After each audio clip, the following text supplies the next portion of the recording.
Speaker. The question is that the motion is agreed to. The Honourable Alfred Ngaro. Mr. Speaker. Mr. Speaker, New Zealand is known, Aotearoa is known as a pioneering nation. It's known because the values that it has over many, many years, over thousands of years, has been people have come here. And the conditions may have been hard, but we've toiled hard under the land and also with the people to create success. Mr. Speaker, 5th of February 1966, a young New Zealand-born Cook Island boy was born into a house where there was the old match lining house. It was 3-bedroom. Match lining means there was no insulation. There was an outside toilet, no running hot water, and yet there were up to 12 to 15 people living in that house. It's a classic story of migrants coming to this country looking for a better future. Mr. Speaker, sorry, Madam Speaker now. And in that story, Madam Speaker, so in that story, Madam Speaker, it tells of the classic story about the fact is that in those circumstances, though they were hard, though they were tough, there was an attitude amongst the people to succeed. And the reason I preface that in this third reading speech around the Child Poverty Reduction Bill, Madam Speaker, is that poverty is something that as a nation we have struggled with. But it's also too been an indication of some of the challenges that we have overcome as a nation to achieve some of the great results. People talk about New Zealand, Aotearoa, as a country that's punched well above its weight. It does so because we face these hardships with this attitude of a can-do, we can achieve, we can overcome. So when we deal with this issue around poverty, one of the challenges that we have is that on one hand, we have this character, this nature, this value that we have, this characteristic that actually underlies and is the foundation of who we are as a country and as a people. But at the same time too, we have these challenges of material hardship and also to poverty that exists in our country. So I preface that because as we journey through this together, both coalition as a government of the day, support from National on this side, we do so carefully and cautiously. There are a number of reasons for that, Madam Speaker. We don't want to do away with that hardship that has made us who we are today. We don't want to do away with at times some of the struggles, but what we do want to be sure of is that children in this instance don't become disadvantaged because of those issues. Don't become in a situation where they cannot achieve the potential and we know the results that will make a difference in their case. Madam Speaker, as we have progressed through this bill, can I also too say that this has been an issue that has challenged governments over a longer period of time. I want to refer to Brian Perry, who was commented on by the Prime Minister in regards to the work that he had commended. And in 2017, he completed some work, and inside of that work, he also connected us to some of the past challenges of dealing with this issue.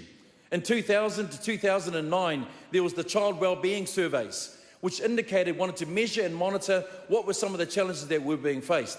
I have to say, under the national government in 2012, the Child Poverty Monitor technical report was established so that we could get a better handle on where the areas that we could invest. Hence the reason social investment was part of that as well. The Prime Minister indicated around subsidies for children into healthcare and so forth. That was initiated by a national government. So in saying these things, Madam Speaker, I want to indicate the fact is that this challenge is nothing new. It's been happening for some time.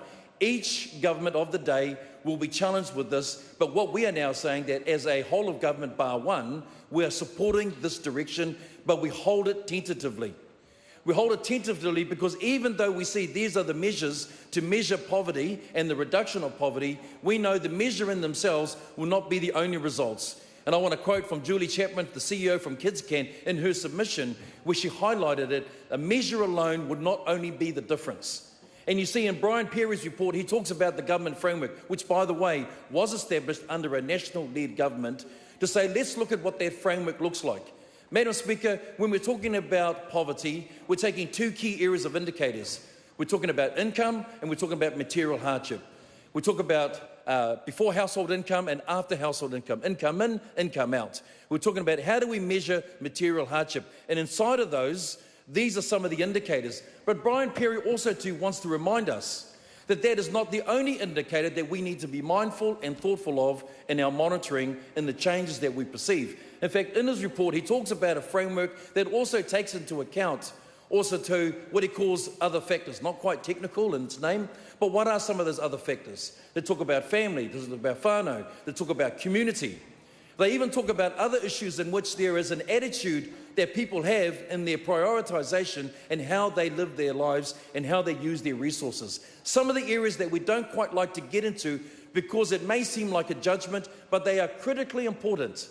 And that's what he would call the non-income measures that are important for us. We don't often talk about them. I want to mention these in the House because I think these are critically important for us to be mindful of. So while we have these two other measures that are important, we've supported them. Why? Because on this side, we know social investment has given us a framework to look at how we monitor and measure those. So there's targets that have been set are critically important. We want to ensure that the government of the day will ensure that they set the targets. They are multi-targets that will allow them to measure everything from health to education, which we think are critically important to the overall well-being of children as well. So, Madam Speaker, I think those things are critically important as well. Madam Speaker, we know that, for instance, for us, that when we think about those targets, another area that has been important under other factors that Brian Perry talks about is what support we're giving to whānau and family. Madam Speaker, the best welfare system is actually the whānau system. It's the family system. We've believed in that, we adhere to that, we think that's critically important. So we think that while we're monitoring and measuring these areas, we want to encourage the government of the day, the coalition government of the day, to look at what supports are given to ensure that whānau and family, we're not just talking about income, we're not just talking about raising benefit levels, we're talking about other supports that we know have other organisations, NGOs have continued to say in their submissions, it's not just about the income, it's also about how parents and whānau can care for each other in that area as well. So we think that's critically important. We want to make sure we do that. We're looking forward to the whānau water report that will come through as well. We think that's important because on this bill, one of the other key areas of indicators that we think are important to pay our mind and our attention to is for those for Māori. And so we are encouraged the fact is that the Minister for Māori Development is factored into the consultation around the strategy as well, but also too around the Treaty of Waitangi.